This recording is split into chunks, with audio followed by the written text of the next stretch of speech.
A very good morning to one and all. Thank you for watching our latest videos and updates, which are being given from two different pages.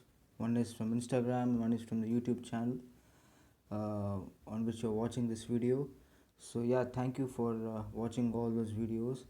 And now we are with the new session on COVID-19. As we know, it is very much devastating and heartbreaking that we actually have seen around 60,000 cases, positive corona cases, which have actually been detected in India and all over the world.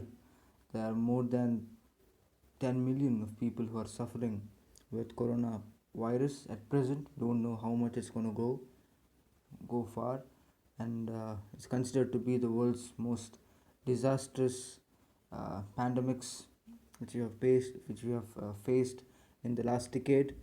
So at this point of time, we actually wanted to make sure that we, as taking the responsibility as a science YouTube channel, we are always trying to give the recent news updates on the research going on COVID.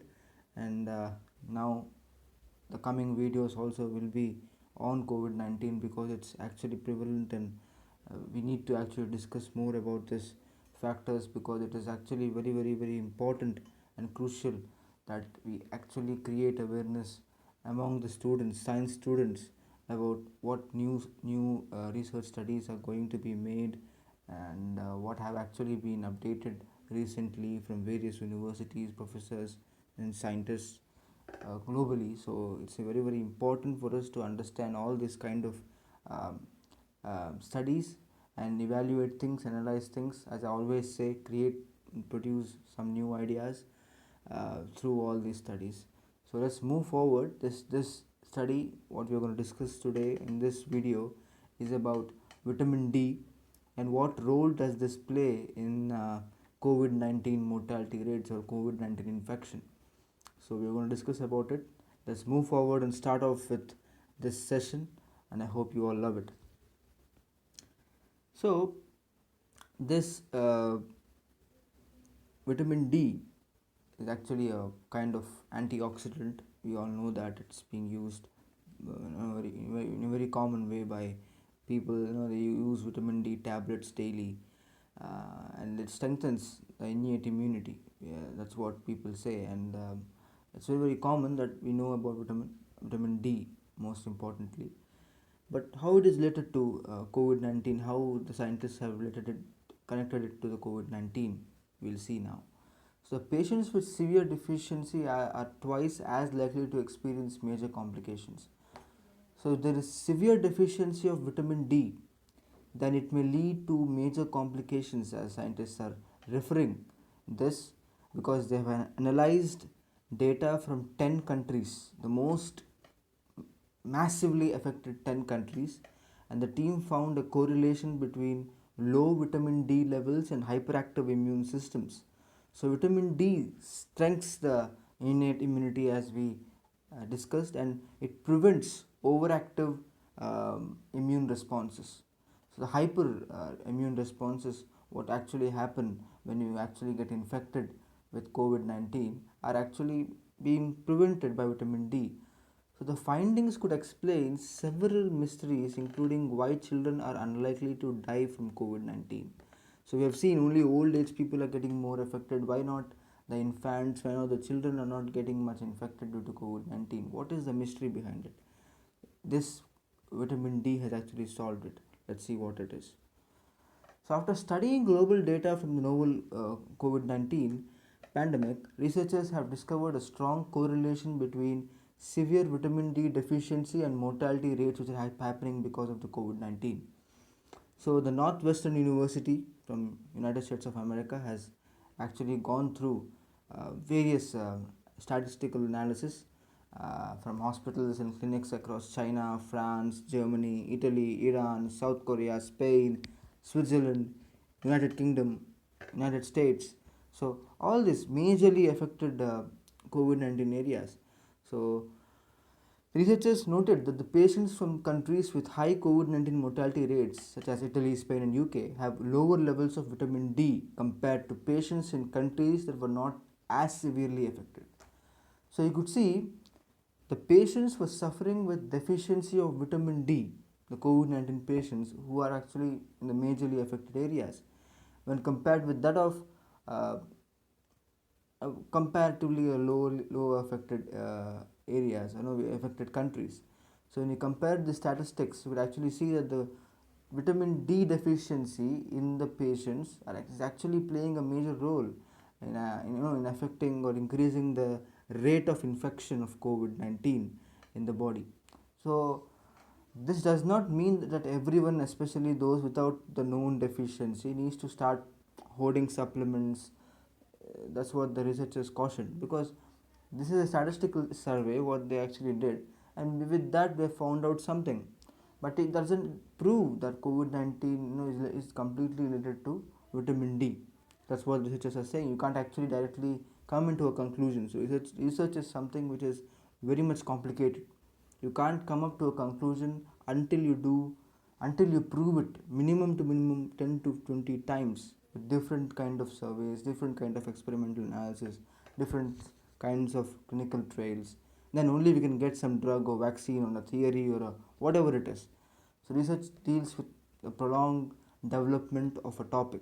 This is an initiation, and scientists have to go forward and try to produce new kind of ideologies using this concept.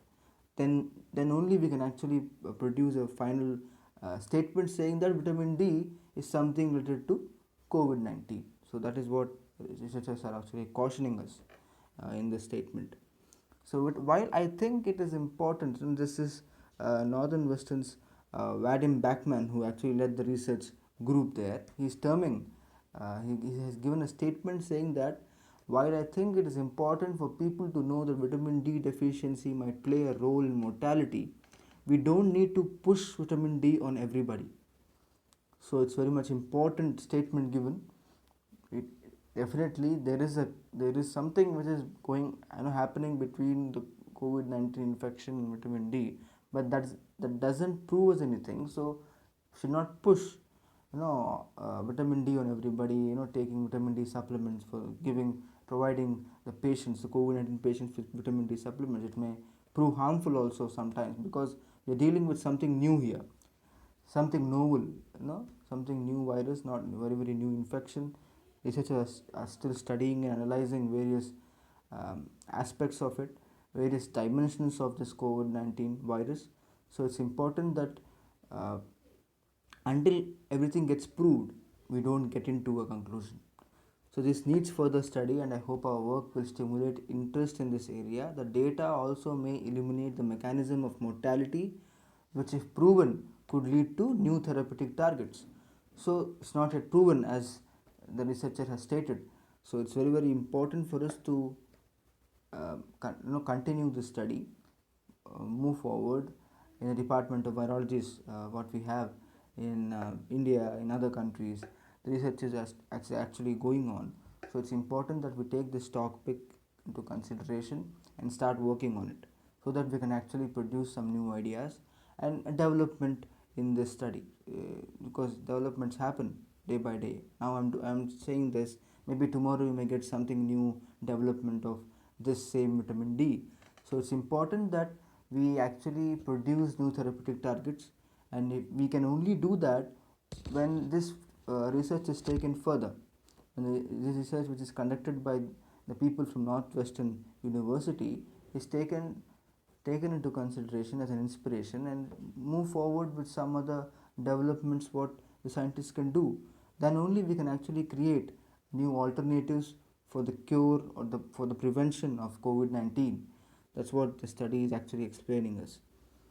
So Backman and his team were inspired to examine vitamin D levels after noticing unexplained differences in COVID-19 mortality rates from country to country. So there was a lot of difference of mortality rates. If the COVID-19 infection is the same, why there is a difference in the mortality rates?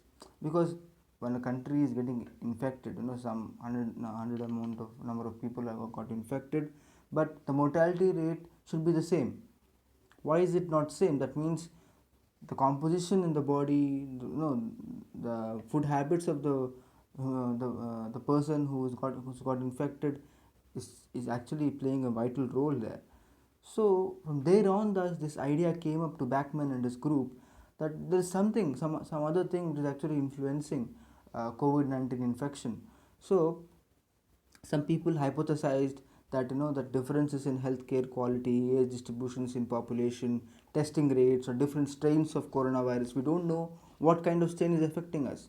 We don't know which kind of strain is actually infecting in India. Which kind of strain the US has actually got infected with or got spread with. So coronavirus is not one strain. There are a lot of different kind of strains of coronavirus which are actually being spread all over the world.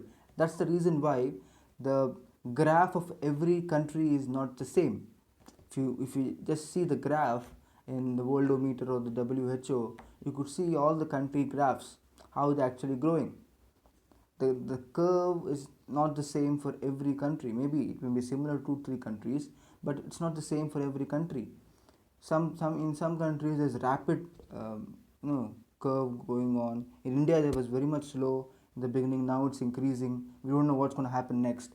So the strain is something which is actually related to it, and so these are some of the differences we can actually make, the possible differences in the change in mortality rates, or the difference in the mortality rates what we could actually see. So none of these factors appears to play a significant role. That's what the Bachman stated.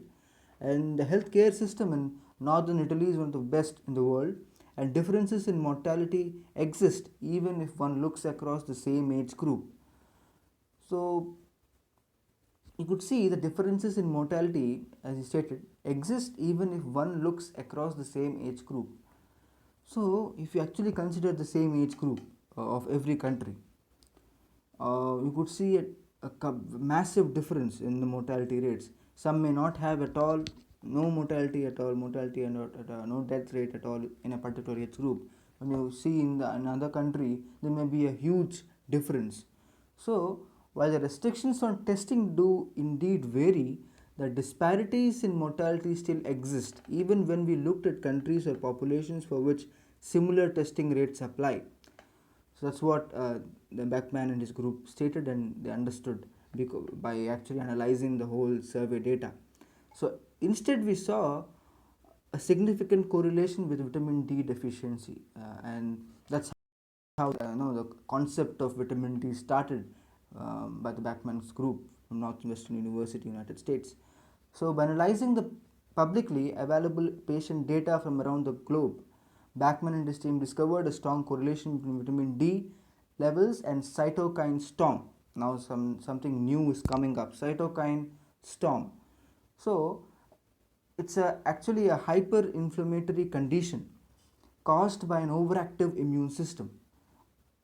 Just imagine, I'm repeating the statement, it's a hyperinflammatory condition caused by an overactive immune system, as well as the correlation between the vitamin D deficiency and the mortality. So this hyperinflammatory condition is something very severe to imagine. It can actually severely damage lungs and could lead to respiratory distress syndrome and death finally in patients. So this cytokine storm is very dangerous. It would definitely completely damage the lungs. So this is what seems to kill a majority of COVID-19 patients. The reason for the death of COVID-19 patients has actually been this: the damage of lungs. The lungs gets dysfunctional, people faced with the respiratory distress syndrome, and then they die. That is what has been the process of COVID-19 infection, how it is actually getting into the body and finally infecting and killing the patient. So the destruction of the lungs by the virus itself is something which is very much complicated. It is the complications from the misdirected fire from the immune system. So this misdirected, the deviations what the immune system is causing is actually leading to complications. That is what this team has actually concluded it with, and connected cytokine storm with vitamin D levels. So when this is actually in a different process. Vitamin D levels go down, cytokine storm comes up, the lungs get damaged, and what happens finally? The respiratory distress syndrome comes up, and then the patient actually dies. This is actually a process in which, in the final stage of COVID-19, the patient dies. It happens in a very rapid way, maybe in 1 to 2 weeks. You actually see this in a maximum amount. The speed is too high when actually this cytokine storm comes up in the body of a patient. So very dangerous, and it's a very important and crucial study and a crucial revelation made by Bachman and his group, so that we actually understand the importance and value of the study. So this is exactly where Bachman believes that vitamin D plays a major role. Not only does vitamin D enhance our innate immune system, it also prevents our immune system from becoming dangerously overactive. So when the immune system becomes overactive, then it is a problem. When immune system doesn't actually produce any action, then it is a problem. So both of these, it actually needs to be controlled. Immune system needs to be controlled.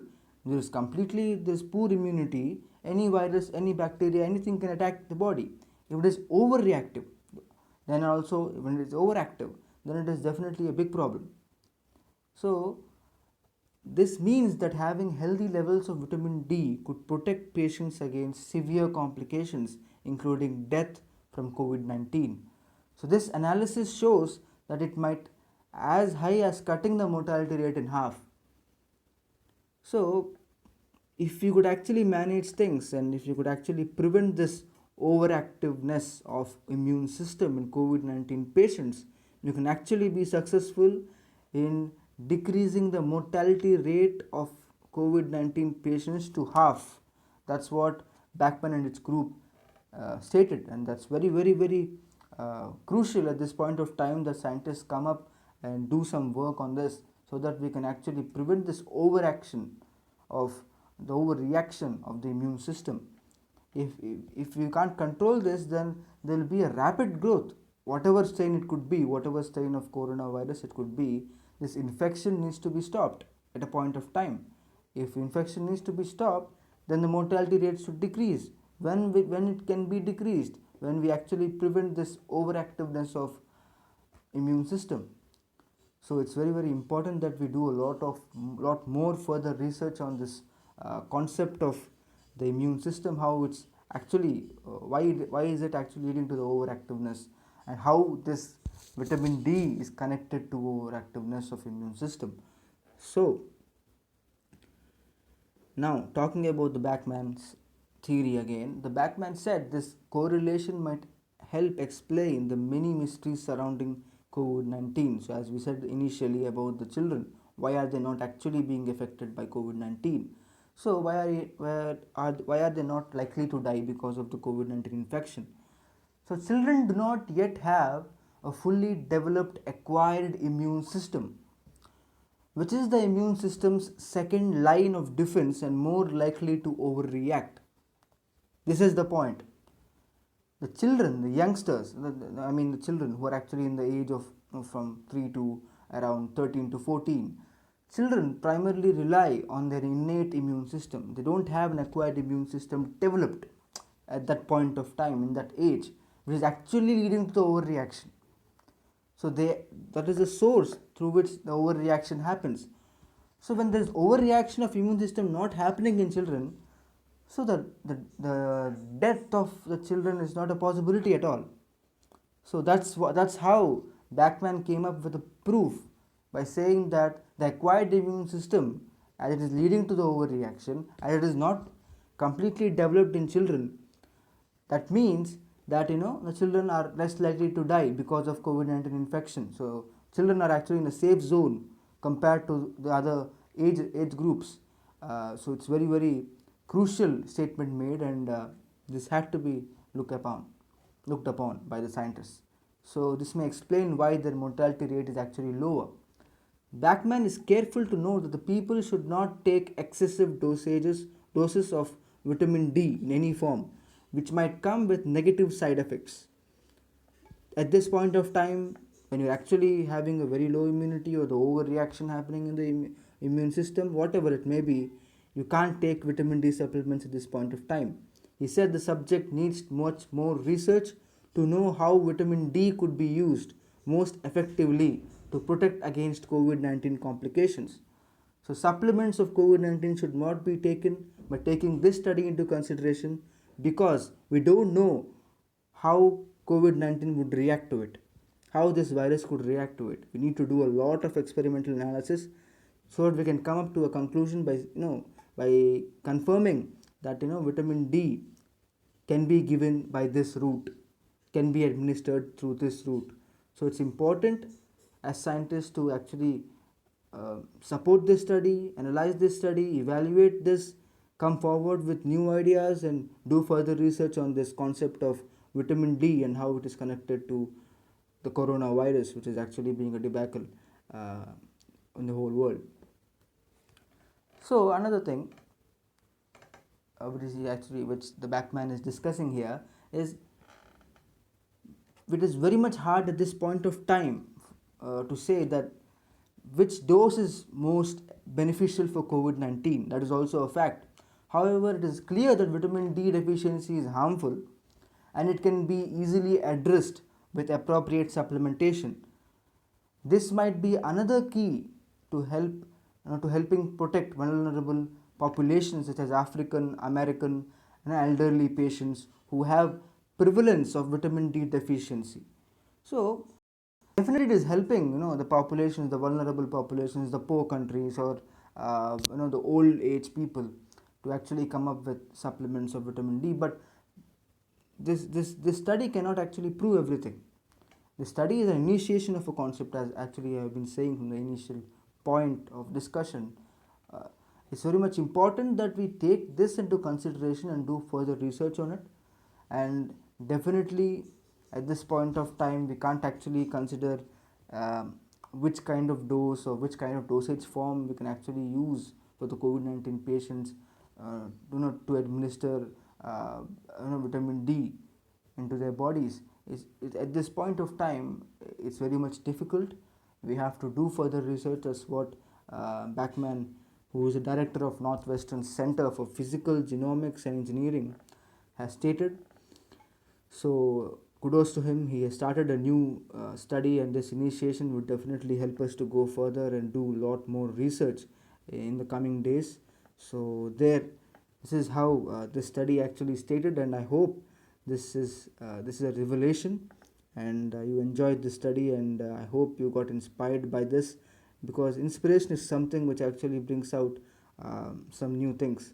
That's what I believe, that we can actually create new ideas through inspiration of someone, and we don't know what actually comes up in our brain when we actually see few ideas. It may be this or the next or the previous videos what you have seen of mine. So the videos what we're actually posting in this channel is because to imbibe new ideas into your brains who are actually watching this video, and take this as an inspiration and produce your own theories and developments what you can actually make through this process. Now you could actually understand how the process of research happens when you actually watch these kind of videos. The research studies what we actually explain here are in a process. Everything has its origin, its cause, and how it actually started, and how we can actually go further, how can we do further. So everything is in a process, and you can actually plan things up as a research scientist or a researcher who's actually interested in science, who actually wants to innovate something or create something in future. So it's important for you all to try to share this with as many people possible, so that people get to know about it in a broader way. So that COVID-19 is prevalent right now. We have to do a lot more research on various kind of studies so we can get it into a conclusion. We understand more, we learn more things. So do share knowledge with people. Be fit, be healthy, take care of yourself, your family, your grandparents, and yeah, I'll meet you again soon. Thank you. Goodbye.